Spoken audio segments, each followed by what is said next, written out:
사망 권세를 이기시고 다시 사신 예수님께서 이 시간 성령으로 우리 가운데 함께 하심을 믿습니다. 예수님께서 십자가 위에서 숨을 거두신 날은 안식일 전날이었습니다. 날이 저물었을 때 십자가 위에서 처참하게 죽으신 예수님의 시신을 수습한 사람은 하나님의 나라를 기다리던 아리마대 사람 요셉과 그리고 밤중에 예수님을 찾아와 구원을 상담했던 니고데모였습니다. 아리마대 사람 요셉은 총독 빌라도에게 찾아가 예수님의 시신을 달라고 요청을 했고, 총독은 예수님께서 완전히 죽으신 것을 확인한 후에 시신을 내주었습니다. 신약성경 요한복음 19장 40절에 보면 이 두 사람이 예수님의 시신을 십자가에서 내렸고, 요셉은 자신이 사가지고 간 깨끗한 세마포로 예수님의 시신을 감쌌고, 그리고 니고데모가 준비해 온 모략과 침향을 섞어서 만든 향품으로 유대인의 장례법대로 시신을 수습한 후에 요셉이 새로 파놓았던 새 무덤에 시신을 넣어두고 큰 돌을 굴려 무덤의 입구를 막아놓고 돌아갔습니다. 이 모습을 따르며 지켜보던 여인들, 예수님의 어머니 마리아, 그리고 주님을 사랑했던 막달라 마리아, 그리고 야고보의 어머니 마리아, 또 예수님의 이모인 살로메 등은 예수님의 무덤과 시신이 안치된 장소를 본 후에 돌아가서 향품과 향유를 준비했습니다. 그들은 율법에 따라 안식일에는 장례식을 하지 않았기 때문입니다. 그리고 예수님의 무덤은 빌라도가 대제사장 바리새인들의 요청에 따라 무덤문을 봉인한 후에 굳게 지키도록 했습니다. 그들이 무덤을 지킨 이유에 대하여 마태복음 27장에 보면 예수가 살았을 때 내가 3일 만에 다시 살 것이라고 했는데, 그의 제자들이 예수님의 시체를 도둑질한 후에 백성들에게 그가 죽은 자 가운데서 살아났다고 말하면 일이 더 커지기 때문이라고 했습니다. 그래서 로마 군인들이 예수님의 무덤을 세 겹으로 지키게 되었던 것입니다.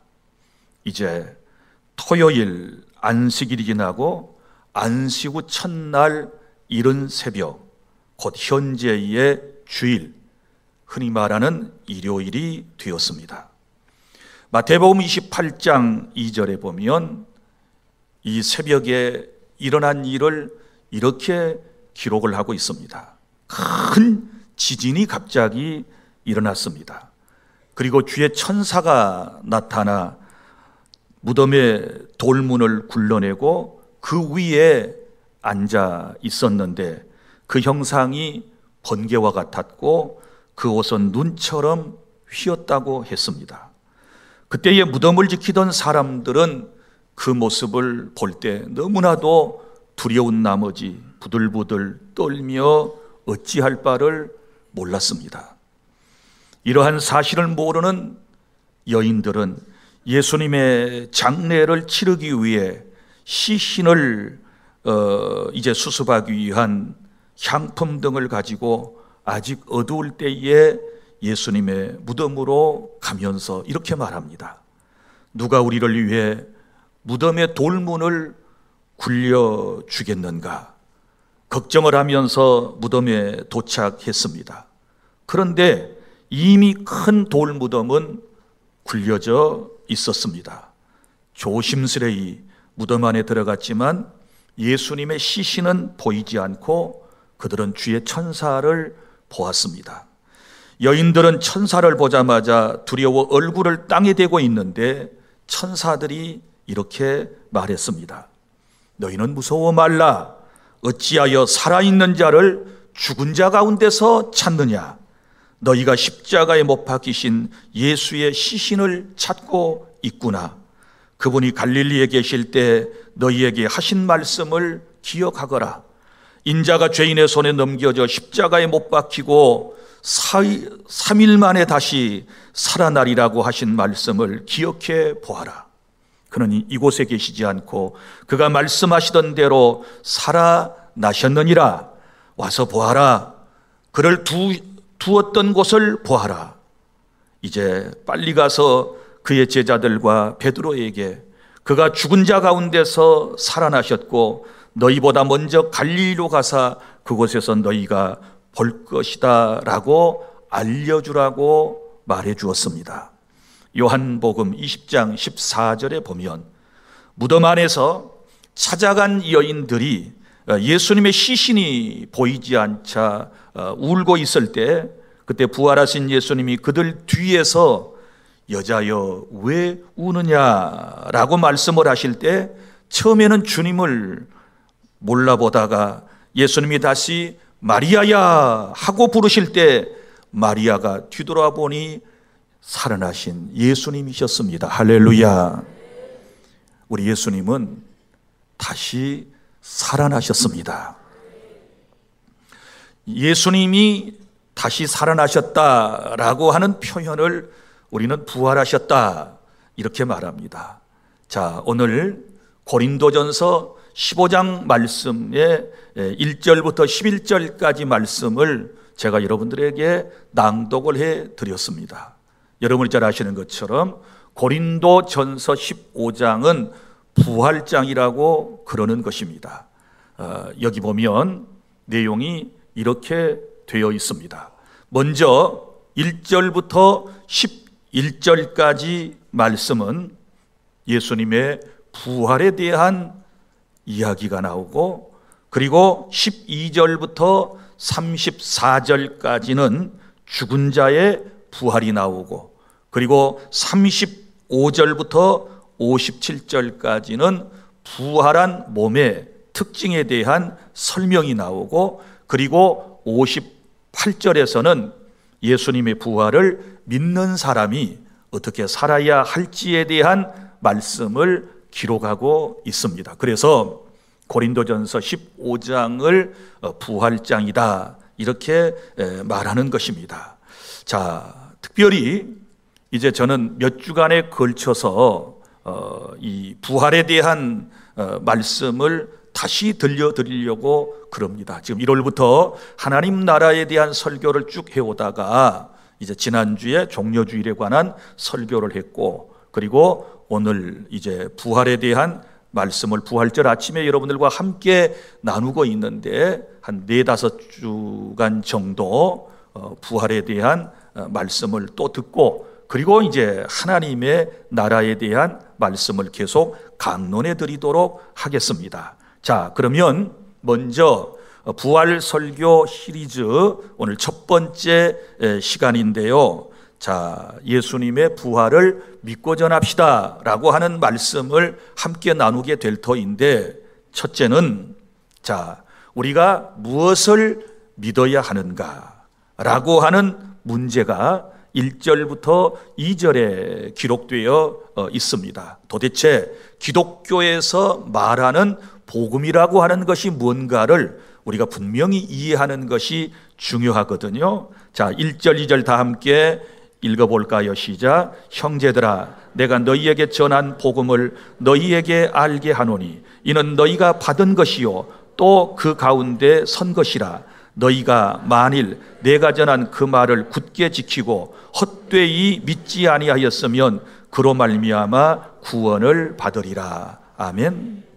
자, 여기 사도 바울이 전한 복음이 나오고요. 이 복음을 알도록 전했고 그리고 복음을 사람들은 특별히 고린도 교회 신자들은 받았고 그리고 그 복음 가운데 섰다 이렇게 말씀을 했고, 내가 전한 복음을 너희가 진실로 믿게 되었을 때 구원을 받을 것이다 라고 하는 말씀입니다. 그러면 사도 바울을 통하여 하나님께서 우리에게 주신 복음의 내용이 무엇일까요? 늘 말씀드리지만 우리 기독교의 본질을 이해하고 믿는 것이 중요해요. 요즘 많은 사람들이 기독교 신앙의 본질을 잘 모르고 엉뚱한 것을 추구하고 그것이 마치 신앙생활인 양 착각을 하고 살아가는 사람들이 너무 많이기 때문에 우리는 다시 복음으로 돌아와야 하는데, 이 복음을 믿을 때 구원이라고 그랬거든요. 그러면 복음을 여러 가지로 설명할 수 있어요. 복음이라고 하는 말 자체는 기쁜 소식이라는 뜻이지요. 하나님이 우리에게 주신 기쁜 소식, 그것은 첫 번째는 다른 것이 아니고 예수님께서 우리 죄를 대신하여 십자가에서 피를 쏟고 죽으심으로 그를 믿는 사람이 구원을 받는다. 그리고 죽으셨던 예수님께서는 사망의 권세를 깨뜨리시고 우리에게 영원한 생명을 주시기 위하여 다시 사셨다. 믿습니까? 그러니까 복음은 딱 두 가지예요. 십자가와 부활을 말하는 것입니다. 우리가 믿어야 할 것은 바로 예수 십자가 사건과 그리고 예수님께서 부활하신 사건이 곧 나의 일이다. 나의 죄 때문에 나와 함께 죽으신 것이고 나를 살리시기 위하여 나에게 영원한 생명을 주시기 위하여 예수님께서 다시 사셨다. 이것을 믿을 때 구원받는다. 믿습니까? 그래서 여기 말씀 2절에 보세요. 너희가 만일 내가 전한 그 말을, 여기서 내가 전한 그 말은 십자가와 부활이거든요. 굳게 지키고 헛되이 믿지 아니하였으면 그로 말미암아 구원을 받으리라. 이 헛되이, 이 말은 잘못되게 믿지 아니하고 진실하게 믿었다면, 복음을 진정으로 이해하고 그 복음이신 예수님을 믿으면 구원을 받는다. 할렐루야. 그러니까 가장 중요한 것, 기독교 신앙의 핵심 첫 번째가 뭐라고요? 우리가 무엇을 믿어야 하는가? 바로 다시 말합니다. 예수님의 십자가 사건을 믿는 것. 그 사건은 나의 죄 때문에 예수님께서 나를 대신하여 죽으셨다는 것과, 그리고 나에게 영원한 생명을 주시기 위하여 예수께서 부활하셨다는 이 사실을 믿을 때에 여러분들에게 또 저에게 그리고 또 다른 사람들에게 구원의 은총이 주어지게 될 줄로 믿으시기를 바랍니다. 그 다음에 둘째는, 그러면 무엇을 전해야 할 것인가? 우리가 믿고 전해야 되는데 3절부터 11절까지 나오는 말씀은 우리가 전해야 할 또 메시지의 내용에 대한 기록입니다.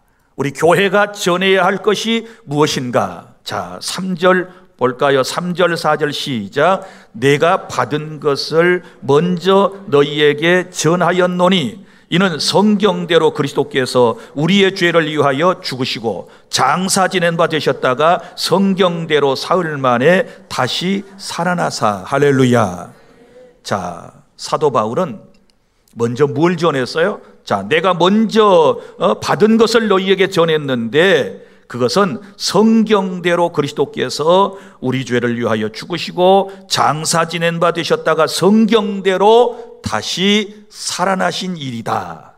이렇게 말씀을 하고 있습니다. 특별히 이제 본문에서는 부활에 대하여 우리에게 말씀을 하고 있습니다. 이 15장이 부활장이라고 그랬으니까 지금 15장 전체의 말씀을 통하여 사도 바울은 지금 부활에 대하여 설명을 하고 있는 것입니다. 그러면 자, 이제 예수님의 부활에 대하여 오늘 성경이 우리에게 말씀해 주신 바를 따라 우리가 믿고 전하기를 원하는데, 첫 번째는 예수님의 부활은 성경대로이다. 오늘 3절 4절에 성경대로 죽으시고 성경대로 사흘 만에 살아나셨다. 이 말씀이 무슨 말일까요? 자, 여러분, 지금 사도 바울이 그리고 예수님께서 이제 십자가에 못 박히셨다가 부활하셨을 이때 당시는 구약 성경만 있고 신약 성경은 아직 완성이 안 된 상태예요. 그러면 성경대로 이 말은 구약 성경을 말하거든요. 그러면 구약 성경의 내용이 무엇입니까? 구약이라는 말은 옛날 약속이거든요. 타락한 인간에게 주님께서 처음부터 해주신 약속, 그것은 죄인을 위하여 하나님께서 여인의 후손을 이 땅에 보내실 것이고, 그 여인의 후손은 구체적으로 다윗의 가문에서 나온 예수 그리스도이시고, 그 예수님께서 십자가에서 우리의 죄를 대신하여 죽으실 것에 대한 예언이 바로 구약성경 전체의 내용이다, 이렇게 우리가 믿는 것입니다. 그러니까 이제 특별히 구약성경은 예언의 말씀이잖아요. 옛 약속이잖아요. 우리는 구약성경 시편 16편 10절의 말씀이 예수님의 부활을 예언하고 예수님을 통하여 실현된 말씀이다, 이렇게 이제 이해를 할 수 있습니다. 거기 말씀에 보면 이렇게 기록되어 있습니다. 시편 16편 10절, 이는 주께서 내 영혼을 수월에 버리지 아니하시며 주의 거룩한 자를 멸망시키지 아니할 것임이니이다. 아멘. 자, 이 말씀을 찬찬히 들여다보세요.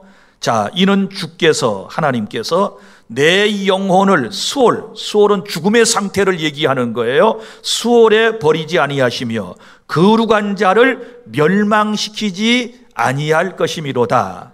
이 말은 다시 부활케 하신다라고 하는 확실한 예언의 말씀인데요, 이 말씀에 따라, 이 예언에 따라 우리 주님께서는 사망의 권세를 이기시고 깨뜨리시고 다시 살아나셨음을 믿으시기를 바랍니다. 그래서 베드로가 오순절 이제 그 설교 때에 사도행전에 보면 시편이 16편 8절부터 11절까지의 말씀을 인용하면서 예수님의 십자가와 부활을 설명한 것을 볼 수 있어요. 사도행전 13장 또한 35절에서도 주의 거룩한 자로 썩음을 당하지 않게 하시리라 라고 말하면서 예수님의 부활은 시편 기자의 예언이 성취된 것이다 라고 전하고 있습니다. 구약성경 호세아 6장 2절, 여호와께서 이틀 후에 우리를 살리시며 셋째 날에 우리를 일으키시리니 우리가 그의 앞에 살리라. 아멘. 그러니까 예수님의 십자가의 죽으심과 부활에 관한 것은 구약성경에 기록되어 있었는데 그 성경 말씀대로 예수님께서 십자가에 죽으시고 그리고 부활하셨다, 이 사실을 믿습니까? 자, 그런데 이 부활에 대한 놀라운 복음을 그 당시에 그리고 지금도 여전히 믿지 못하는 사람들이 있었습니다.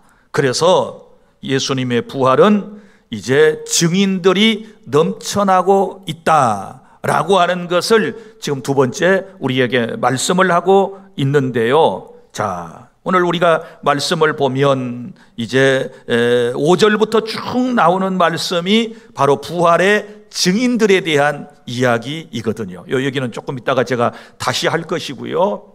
여러분, 우리는 대체적으로 이 자리에 나오신 분들은 예수님의 부활하심을 믿으실 거예요. 그러니까 지금 이 자리에 계신 것이고 여러분이 기독교인이 되신 것 아니겠습니까? 그런데 예나 지금이나 이 역사적 사실을 반신반의하면서 믿지 못하는 사람들이 있고요, 애둘러서 예수의 부활을 부인하려고 하는 시도를 했던 사람들이 역사적으로 보면 많이 있는데, 이런 것들이지요. 자, 시체 도둑설이라는 게 있어요. 무슨 얘기인가 하면 제자들이 예수님께서 십자가에서 숨을 거두신 이후에 예수님의 시신을 몰래 도둑질해 가지고 다른 무덤에 옮겨 놓은 후에 예수님이 살았을 때 말씀하신 대로 부활하셨다, 이렇게 전한 것이 오늘날 지금까지 이르게 되었다, 이제 이런 얘기를 하거든요. 그런데 여러분, 제가 여러분에게 말씀드렸지만 주님께서 십자가에서 숨을 거두시고 난 이후에 어떻게 이제 했는가를 여러분은 충분히 이해를 하실 거예요. 제자들은 두려워서요 대부분 다 도망가 버렸고요. 그리고 예수님의 시신은 아리마대 사람 이제 요셉의 새로 판 무덤에다가 일단 장사를 지내고, 그 다음에 돌무덤으로 큰 이제 그 돌무덤을 돌문으로 막아놓았다 그랬죠. 봉인했고요. 그리고 로마 군인들이 지키고 있는데 어떻게 제자들이 예수님의 시신을 도둑질에다가 놓고 예수님이 사셨다라고 말할 수 있겠습니까? 이런 말도 되지 않는 이론을 펼치는 사람들이 있습니다. 그리고 또 어떤 사람들은 기절하셨다, 기절설인데요, 이런 거예요. 예수께서 십자가상의 그 고통 가운데서 잠깐 기절한 상태였는데 예수님이 죽으신 것으로 이제 잘못 판단해 가지고 시신을 처리하게 했는데, 예수님의 시신을 무덤 안에 서늘한 곳에다가 안치해 놓았더니 기절했다가 깨듯이 예수님께서 다시 살아나셔 가지고 부활하셨다, 이런 이제 얘기를 늘어놓는 사람들이 있어요. 또 어떤 사람들은 환상설에 대하여 얘기를 합니다. 예수가 실제로 죽었다가 다시 산 것이 아니고 예수님을 너무너무 사모하고 사랑하는 사람들이 환상 중에 예수님을 보았는데 그때부터 예수님이 다시 살아나셨다, 살아나신 예수님을 내가 보았다라고 전하고 다니면서 이 부활교리가 생겨났다, 이렇게 말하는 사람들도 있어요. 그런데 여러분 보세요.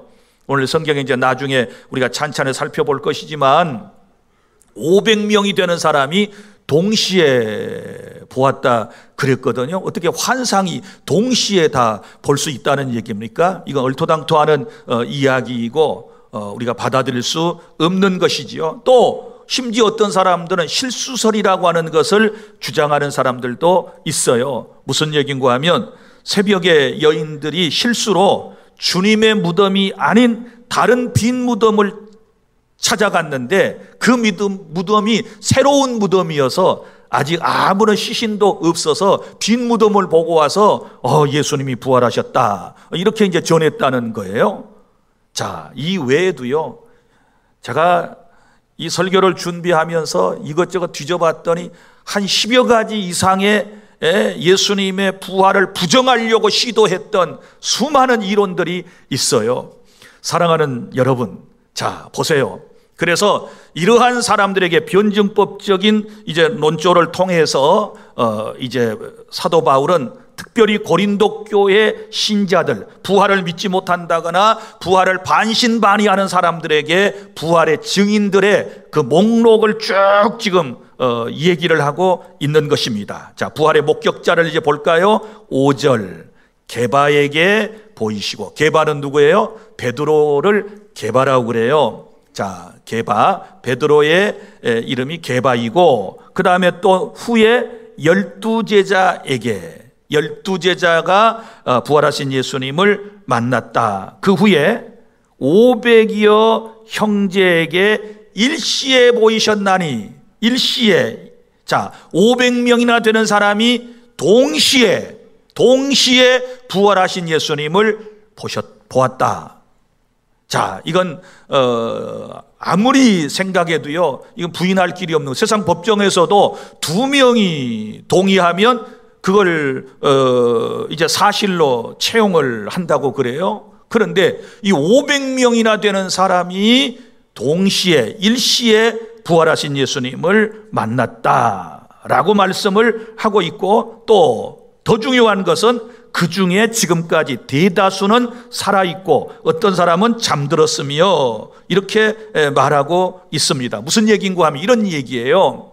자, 지금 사도 바울이 고린도 교회에 첫 번째 편지를 보낼 때가 이제 예수님이 부활 승천하시고 난 이후에 약 25년 정도 지났을 때예요. 그러니까 이제 시간적으로 계산해 보세요.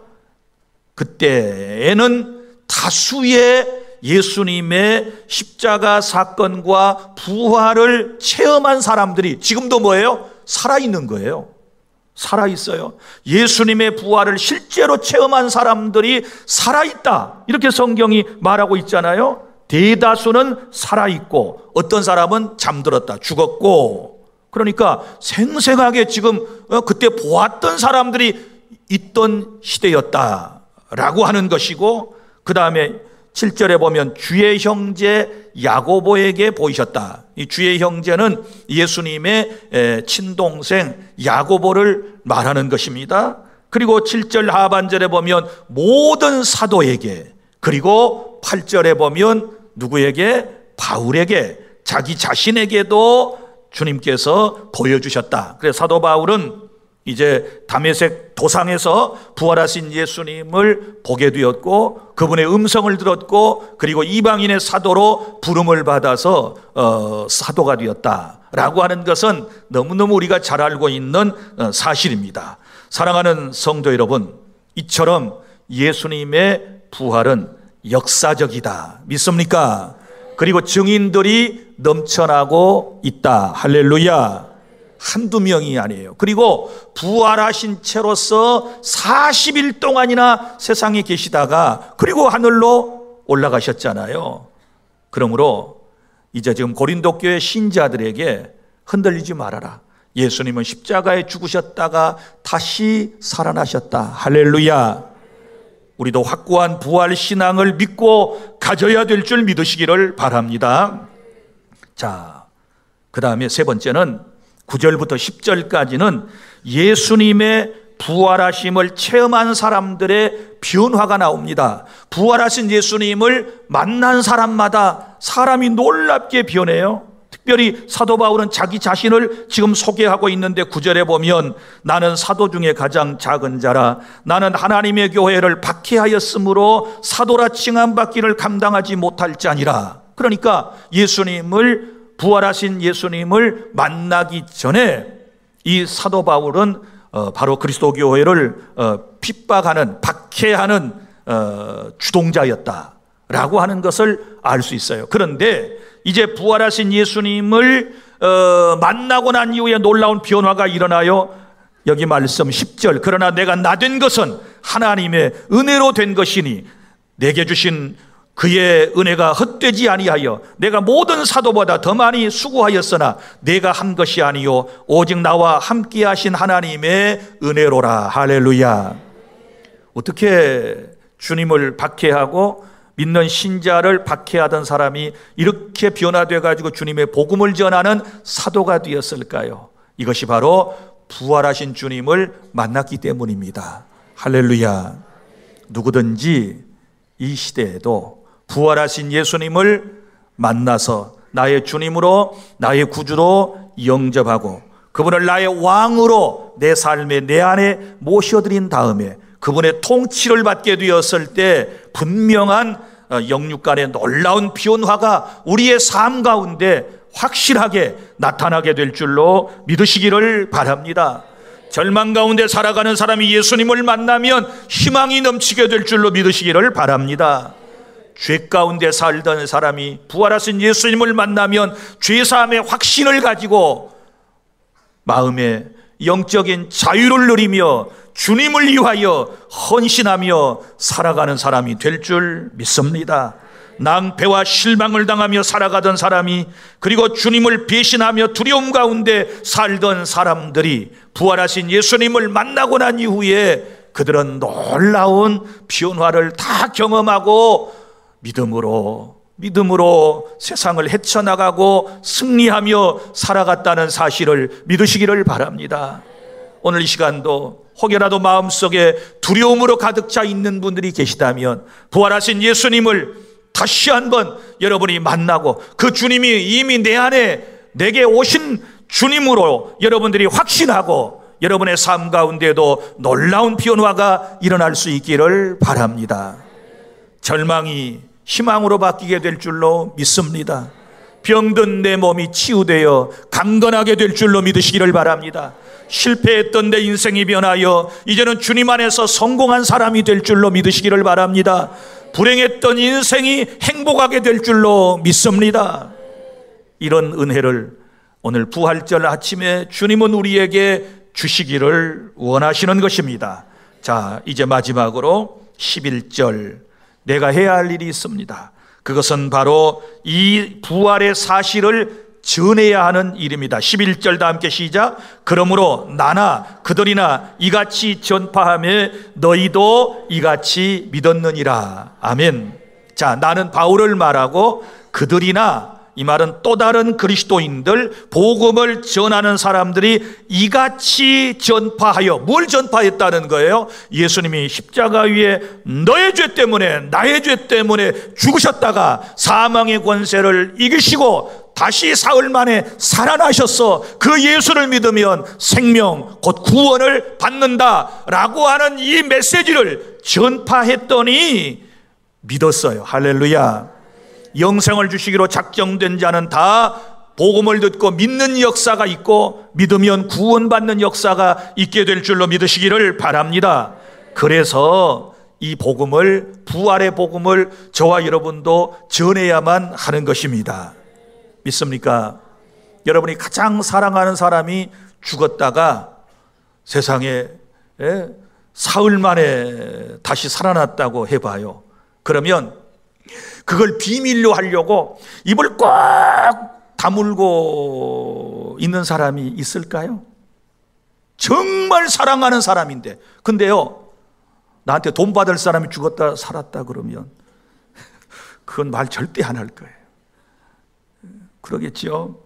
그런데 내가 너무너무 사랑하는 분이 죽었다가 살았어. 그러면 지금처럼 입을 그렇게 꼭 다물고 있을까요?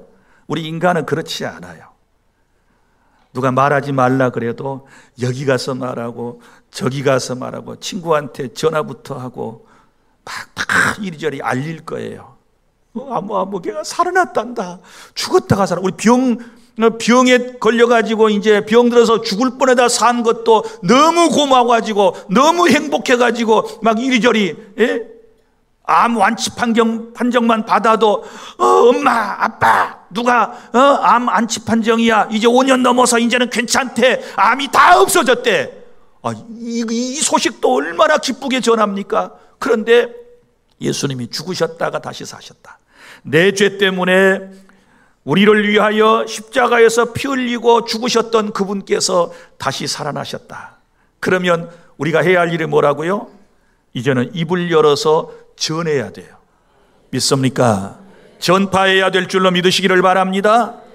오늘 예배 끝나고 가세요. 한 사람에게부터 이제 시작을 하세요. 야, 예수님이 오늘 가서 설교를 들어보니까 성경에 기록된 대로 예수님이 죽으셨다가 다시 살아나셨대. 할렐루야. 그래서 기독교를 생명의 종교, 부활의 종교라고 그런데 너도 예수 믿어. 이렇게 전달해 주시기를 바랍니다.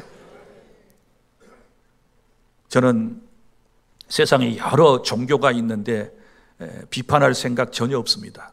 왜냐하면 그런 종교들도 일반 은총 가운데서 인생들로 하여금 선하게 살아가게 하고, 그리고 많은 질문을 그 종교에서 던지게 함으로써 결국은 하나님께서 우리 기독교를 통하여 대답을 주시기 위한 일반 은총 가운데 그런 종교가 있다라고 저는 믿는 사람입니다. 그러나 여러분 생각해 보세요. 세상에 어떤 종교의 교주나 창시자가 죽었다가 살아난 적이 있습니까? 없어요. 저는요, 예수 믿을 이유가 확실해요. 그 세상에 어떤 위인도, 어떤 종교의 교주도 죽고 다시 살아나지 못했어요. 그러나 우리 구주 예수님은 죽으셨다가 다시 살아나셨기 때문에 나는 주님을 믿습니다. 나는 그래서 기독교 목사가 됐습니다. 나는 지금도 여러분들에게 이 복음을 전하고 있습니다. 오늘 저와 여러분도 이 신앙으로 흔들림이 없어야 될 줄로 믿으시기를 바랍니다.